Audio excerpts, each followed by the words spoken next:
I'm not going to use real names or ages as I don't want to be recognized. Let me start by saying I hadn't heard from Lila in almost 4 years when she suddenly popped back into my life with a string of missed calls and a panicked voice message. She said she needed a place to stay, that she had finally left her abusive boyfriend and had nowhere else to go. Her voice cracked midway through, and I could hear her trying not to cry. I sat there holding my phone, feeling a mixture of old loyalty and immediate unease settle in my stomach. Lila and I had grown up together. She was loud, impulsive, always the type who had something going on. We drifted apart in our 20s, different cities, different choices, and truthfully, I had started seeing how destructive her patterns were.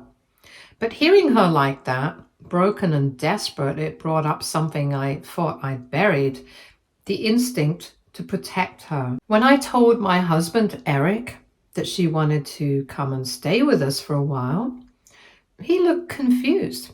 He barely knew her, only met her twice, but he knew enough about the stories I'd shared to hesitate. He asked if I was sure about letting her into our home. I said she had nowhere else to go, that it would just be a few weeks, just until she figured things out. He shrugged and said it was my call. Looking back, I wish I'd said no. Lila showed up the next afternoon with nothing but a backpack, a duffel bag, and tear-streaked makeup. She looked like she hadn't slept in days. I hugged her at the door, and she clung to me like she was drowning. Eric stood behind me, awkwardly polite, and Lila gave him a small nod before asking if she could go lie down. We set her up in the guest room. She didn't talk much that first day, just mumbled something about how grateful she was and how she owed us everything. By the end of that week, Lila had made herself at home. She rearranged the furniture in the guest room, started leaving her shoes near the front door, and offered to cook one night. Eric laughed at one of her jokes over dinner and said she actually made his favorite pasta better than I did. It was a harmless comment, maybe even meant as a compliment to her, but the way she smiled, it stayed with me. It was subtle things at first. Lila always seemed to be around when Eric was home. If I was in the kitchen, she'd suddenly be in the living room with him, laughing too loud. One morning, I came out of the shower and found her sitting on the couch wearing my sweatshirt and sipping coffee from my mug. She said she thought it was his. She grinned and said it smelled like him anyway. Eric brushed it off as her being quirky. He told me not to overthink it, that she'd been through a lot and maybe she just didn't have boundaries because she hadn't felt safe in a while. I wanted to believe that. I told myself she was just adjusting, but I started feeling like I was the one adjusting around her. She'd slip into conversations with little digs, saying Eric deserved someone who made his favorite coffee just right, or that she always knew how to talk sports when I didn't. She even joked once that if I wasn't careful, she might have to steal him for herself. She laughed when she said it. I didn't. One night I was getting ready for bed and overheard her telling Eric that she wished she had what we had, that she could finally see what real love looked like. My chest tightened. It sounded sweet, almost innocent, but something in her voice sounded rehearsed, like she was reading a line she'd been practicing. Eric said she was just hurting, that I was reading too much into things. I kept trying to be patient. I told myself she was in pain and that she just needed time, that I had to be the bigger person because she didn't have anyone else. But slowly I started to feel like I didn't either. Eric was more distant with me. He said he was just stressed from work. Lila volunteered to help him organize his home office, and I told her no. But a day later, I found her in there anyway. sorting files like she belonged. She smiled and said she thought she was helping. My gut told me something was off, but my brain kept telling me I was being dramatic, that I couldn't just kick her out because of a vibe. But deep down, I knew I just didn't want to believe it. Then one evening, I walked into the living room and caught them on the couch. Nothing obviously wrong, just the way her legs were crossed towards him, how his hand was resting just a little too close to hers on the cushion. They both flinched when they saw me. He stood up too fast. He looked guilty without saying anything. Lila said they were just watching a movie. She said I was acting paranoid, that maybe I should talk to someone because all this stress was making me spiral. And Eric? He didn't defend me. He just stared at the floor. That night, I sat in the bathroom with the water running and stared at myself in the mirror. My best friend was sleeping in my guest room, wearing my clothes, making my husband laugh and slowly pushing me out of my own life. And nobody else seemed to notice, but I did. And I was done pretending not to. Update 1. I started paying closer attention after that night on the couch. I watched how Lila lingered around Eric a little longer each time he walked into the room, how her voice went a notch softer when she spoke to him. She'd brush past him in the kitchen with this breathy laugh, like everything he said was the cleverest thing she'd ever heard. But Eric, he didn't exactly stop her either. He still kissed me goodnight, still showed up to dinner. There was a hollowness to it, a lack of presence, like his body was here, but his attention wasn't. When I tried to talk to him, he said I was imagining things, that Lila wasn't doing anything wrong, and that I should stop being so paranoid. He told me that she just needed a little warmth and normalcy after the trauma she'd been through. I told him I was all for helping her heal, but that didn't mean I wanted to be pushed out of my own marriage to do it. He got quieter after that and walked out and said he needed some air. That was the moment I realized something was seriously wrong.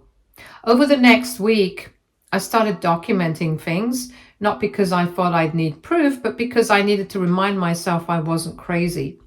The little moments added up. The inside jokes they suddenly shared that I wasn't a part of. The text notifications that he'd flip his phone over to hide. Lila leaving the house looking a little too polished for someone with no job. And then coming back flushed and smiling. She started talking to me differently too, more condescending, more like someone who knew something I didn't. She'd say things like, "Not everyone is cut out for long-term relationships," or "Marriage is tricky. Some people just pretend it works because they don't want to admit it's dead." Always with this smirk, like she was planting seeds and waiting for them to bloom. And yet she kept saying how grateful she was to me, how I'd saved her. She called me her angel, her rock, her oldest friend. It made me sick to my stomach. The final straw was when I caught her in our bedroom. I'd come home early from a grocery run and the house was quiet. I didn't hear the TV, didn't hear music, didn't even hear her usual humming in the kitchen. When I turned the corner, I found her in my room, not just standing there. She was sitting at my vanity, brushing her hair, wearing my silk robe, the one Eric had gifted me on our first anniversary. She looked startled for a second, but only for a second. She smiled and said she hoped I didn't mind, that she was just trying it on because it looked so soft. Said she always wondered how it felt. I asked her what she was doing in here at all. She just shrugged and said she was curious, that it was still just a house. I didn't answer her. I walked out, shut the bedroom door behind me, and went straight to the spare key drawer. That night, I put a lock on my bedroom door. When Eric asked why, I told him that if he couldn't protect our space from other people, I would do it myself. He looked at me like I was losing it, but I wasn't. I was finally starting to see clearly. A few days later, I decided to check the house cameras. We'd installed a few indoor motion activated cameras years ago when we were traveling a lot, mostly just for peace of mind. I hadn't checked them in months, but something told me I needed to. There it was, footage from the past few weeks. Moments when I wasn't home. Lila stepping out of the guest room in barely anything. Eric in the kitchen, shirtless, pouring wine at 2 in the afternoon. One clip showed her rubbing his shoulders as he stood at the sink.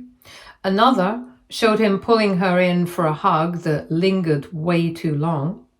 But the moment that broke me, it was just a few seconds. A kiss.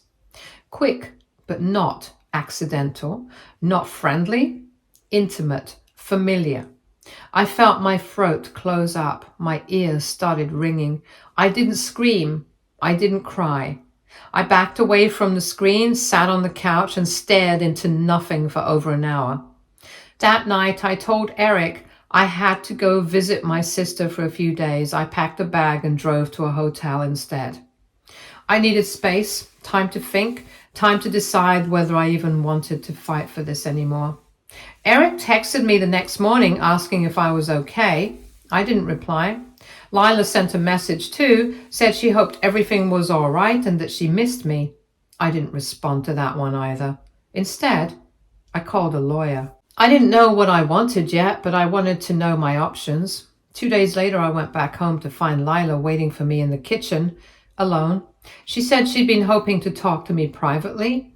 She asked if we could sit down and talk woman to woman. I almost laughed, but I nodded. We sat. She said something that made my blood run cold. She told me that she and Eric were in love, that it had been building for a while, that it was real. She said she wanted to talk about how we could work this out peacefully. She said she had a plan that maybe I could move out for a while. Maybe I could take some time for myself and let them figure things out. She was smiling while she said it, like she genuinely believed I'd sit there and agree. I didn't say anything, not yet, because I was going to say something that would wipe that smirk off her face permanently. But I wanted to enjoy the look on her face when I did. She just sat there with that smug little tilt to her head, completely unaware that I already knew everything. She thought she was offering me a reasonable deal, that I just, step aside gracefully so she could shack up with my husband and parade around in the life I built. I asked her if she had finished. She nodded like she expected me to cry, maybe plead, but I just stood up slowly, walked over to the kitchen counter, and opened the drawer where I had stashed the USB drive. I held it up and told her she might want to sit back down because I had something to show her. She looked confused but didn't move. So I walked to the living room, turned on the TV, plugged the USB into the smart port, and started scrolling through the clips. At first, she tried to pretend she didn't recognize anything. She sat rigid on the couch, staring at the screen like she was watching a boring documentary. But then the footage from the hallway came on, the one where she came out of the guest room in nothing but Eric's shirt, twirling her hair like a schoolgirl, and then heading into the kitchen to kiss my husband while he leaned against the counter drinking coffee. That's when she stood up. I told her to sit back down. She didn't. She stood there breathing heavily, hands slightly shaking. I paused the video and asked her how long it had been going on. She didn't answer, so I asked her again. Was it from the beginning? Was it all just a setup? She said it wasn't what I thought, that she and Eric just got close, that it wasn't about betrayal, it was about timing and emotions and confusing feelings. She said maybe I hadn't realized how distant Eric and I had become. I told her to cut the therapy speak and own what she did. I reminded her I was the one who offered her a place to stay. I was the one who defended her when people questioned her story. And she repaid me by crawling into bed with my husband. She tried to apologize, and I told her I didn't want her apologies. I wanted her gone. That was when she got defensive. She said she was tired of pretending, that Eric was the one who pursued her, and that they had a connection I could never understand. She said maybe this was fate, maybe I was just in the way. I almost laughed. She really believed that, didn't she? So I told her something I'd been saving. I told her Eric didn't know I had the footage yet, that he had no idea I'd found out days ago, that I had already hired a lawyer, that everything was being documented and lined up. Her face went pale. I told her that since she felt so at home in my house, she could help me by packing up her things and being gone within the hour. Otherwise, I'd have the police escort her out for trespassing. She asked if I was serious. I said, deadly. That was when she started crying. She said she had nowhere else to go, that Eric said he'd take care of her, that he promised they'd start over and I wouldn't make things ugly. I told her it was already ugly, and that was thanks to both of them. She didn't pack fast, but she left. Eric came home 2 hours later and didn't find me waiting in the kitchen like I usually was. Instead, he found the printed screenshots laid out across the dining table like evidence at a crime scene. He called out for me, but I didn't answer. I was upstairs, locking up the bedroom, sorting the last of my files. I didn't even want to talk to him, but eventually I came down. He asked what the hell this was. I said it was everything he thought I'd never see. He didn't deny it. He didn't even try. He just dropped his hands to his sides and sat down like the weight of it all just finally hit him. He told me he didn't mean for it to happen, that he didn't know how to stop it once it started. He said he was confused, that he felt neglected. I asked him what exactly he wanted me to do while he was out there feeling confused. Clap, bake cookies for his mistress. He didn't say anything after that. I told him his stuff was packed and to get out.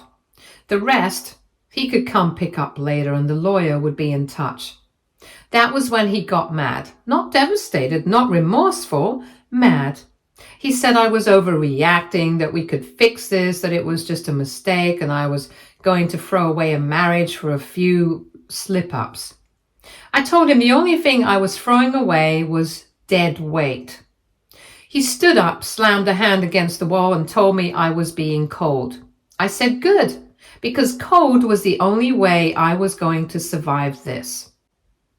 Update 2. The moment Eric left the house with a duffel bag and a blank look on his face, I didn't waste a second. He thought he was buying himself time. He thought I'd cry, grieve, sit in that house, fall apart while he figured out how to spin things in his favor. But that's not what happened. As soon as the door shut behind him, I locked it, sat down on the couch, and pulled up my contact list. If they wanted this mess to stay quiet, they should have kept it in their pants. I wasn't about to let either of them play the victim. The first call I made was to his parents. His mom answered with her usual cheerful voice, asking how things were. I told her that she might want to sit down, and then I spilled everything. Not just the betrayal, not just the fact that Lila was living under our roof while sneaking around behind my back with her son.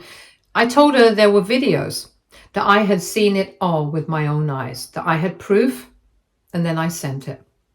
I could hear the sound of her gasping as the file started playing on her end. She didn't even try to defend him. She just asked in a choked up voice if it was really Lila. I said yes, the same Lila who cried on my couch, the same one who claimed she had nowhere else to go, the same girl who called me her safe space. She didn't speak again. She just hung up. I moved on to the next number, Eric's older brother, and then his aunt, his cousins. One by one, I called every single person who ever gushed about how lucky I was to have married into such a loving, close-knit family. I told them the truth and then I showed them. Lila had no idea what was coming. While she was likely still curled up somewhere, crying over how I kicked her out, I was burning every bridge she thought she had behind my back. She always did like attention. Well, now she had it. I didn't stop there. I posted a carefully worded update on our shared friend group. No names, just enough truth to make the people who mattered start asking questions. By the next morning, I started getting messages. Some were from people who were shocked, others were from people who said they were sorry, and a few, my favorites, were from people who told me I did the right thing, that I was brave, that if they had been in my place, they wouldn't have handled it half as calmly. I didn't feel calm though. I felt hollow, like I had reached the center of something and found nothing left. Eric tried calling, of course. He left messages telling me I was overreacting, that I was being spiteful, that I was hurting his family for no reason. He even said I was making it hard for him to process. I almost laughed at that. He wanted time to process. He had 6 months to process while he cheated under my nose. Lila, she texted. She said she understood I was upset, but I didn't have to ruin her life. She said I was making her out to be a monster when things weren't black and white. I replied with a single line. Then maybe next time, don't sleep with your best friend's husband. She didn't respond after that. What amazed me was how quickly things shifted. The same people who used to defend her, praise her resilience after her so-called traumatic past, were now distancing themselves completely. People she thought she had wrapped around her fingers suddenly stopped answering her calls. Her old college friends messaged me privately and said they always had a weird feeling about her. The same happened with Eric. He went from golden boy to cautionary tale almost overnight. His own parents told me that they didn't know who he was anymore. His boss, who was friends with his dad, called to tell me that Eric had taken a leave of absence from work because the stress was too much. I almost asked if it was too much stress to handle a double life or too much stress knowing he finally got caught. I won't lie. I got a small sense of satisfaction watching their fantasy fall apart. But that satisfaction didn't come from revenge. It came from knowing I wasn't crazy, from knowing I hadn't imagined the distance or the gaslighting or the sudden coldness in my own home. I wasn't paranoid. I was patient, and patience brought me the truth. I was already seeing a lawyer about the divorce. He told me that with the evidence I had, the case would be clean cut. Eric might try to delay, stall, or even make a fuss about finances or property, but he wouldn't win. Not with what I had, and I'd get the house. It was in both our names, yes, but I'd put the down payment in full. The lawyers said we had enough to show my financial responsibility far outweighed his. Plus, the footage didn't exactly scream loyal spouse entitled to half. That night, as I sat alone in what used to be our home, I realized something strange. I wasn't sad anymore. I was tired, but not heartbroken. I think the heartbreak happened months ago, slowly in pieces. I just hadn't realized until everything exploded how long I'd been emotionally alone. I started making plans, not just for the divorce, but for my future. A short trip, a new hobby, something I could call mine again. Because if nothing else, I owed myself that. Update 3. A year ago, I was picking up the pieces of my life after Lila and Eric wrecked it like a car they borrowed without permission. Now, I look at those same pieces and barely recognize them. Not because I put them back the same way, but because I built something completely different from scratch. Stronger, better, real. The divorce went through without much delay. Eric tried to stall it at first, tried whining about how I embarrassed him, how I ruined his life, how no one looked at him the same anymore. But his complaints fell flat in court when we submitted the video of him and Lila practically confessing their delusions of building a life together without even waiting for the ink on our marriage license to dry. My lawyer didn't even have to try that hard. We had everything, the text, the footage, the receipts, both literal and metaphorical. I got the house, the car, a modest settlement. Honestly, I would have walked away with nothing just to be done with him, but watching him struggle to grasp that he lost everything due to his own idiocy, that was a bonus. I didn't expect much from his family either, but surprisingly, His parents called me a few weeks after the divorce was finalized. His mom cried. She said she had no idea how bad things had gotten and how Lila had always rubbed her the wrong way, but she thought it was jealousy on her part. Now she knew better. It wasn't the apology that healed me, it was the fact that someone who used to blindly defend their son was finally calling out his actions for what they were: disgusting. And then there was Nathan, Eric's older brother, quiet, practical, kind of reserved. We never interacted much when I was married, just a few polite hellos at family events. He lived in another state and only came home for holidays or when someone got hospitalized. He reached out after the divorce just to check on me, said he heard from his parents what had happened and wanted to make sure I was okay. At first, it was just short conversations, messages here and there, then calls, then one weekend.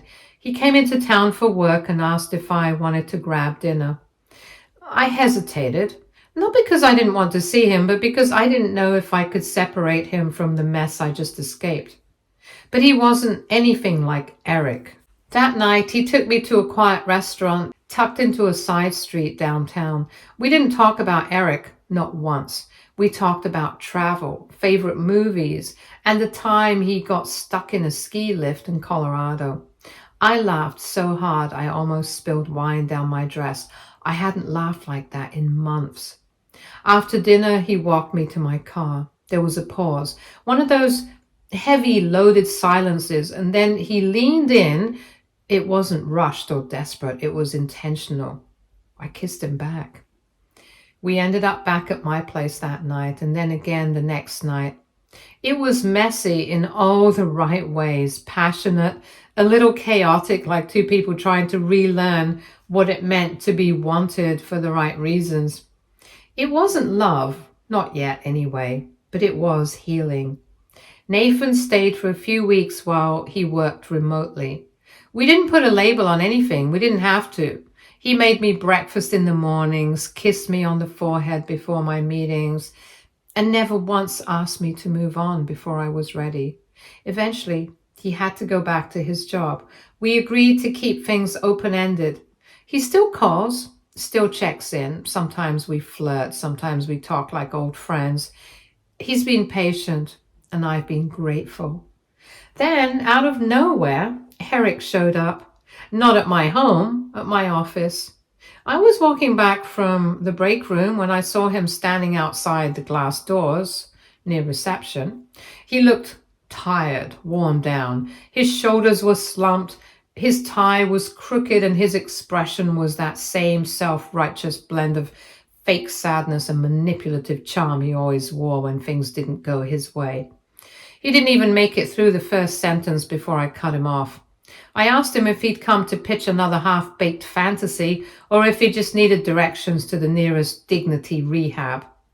He tried to act offended, said he just wanted to talk, that we had a shared history. I asked him if that shared history included him screwing my best friend under my roof and then lying to my face while planning to kick me out of our house. He started stammering, trying to backpedal, but I was done playing nice. I told him flat out, mocking tone and all, that the only conversation he was getting from me was the sound of the security desk being notified if he didn't leave. He left. I don't know what he expected, that I'd still have feelings, that I'd break down and admit that I missed him. Please. I don't miss Eric. I don't even hate him anymore. What I feel now is something closer to indifference, which, frankly, is worse for him. As for Lila, last I heard, she was couch hopping and trying to rebrand herself as some kind of life coach on Instagram. No one's buying it. Me, I'm good. I still work my 9 to 5 at the firm. I still go home to a quiet house where every item in it has been chosen by me for me. I sleep better, eat better. I laugh now. Deep belly laughs that make me tear up in the best way. Sometimes I still think about Nathan, about those nights, that stretch of time where things felt new again. I don't know what the future holds with him. if anything. Stay tuned for more stories from our girl relationships.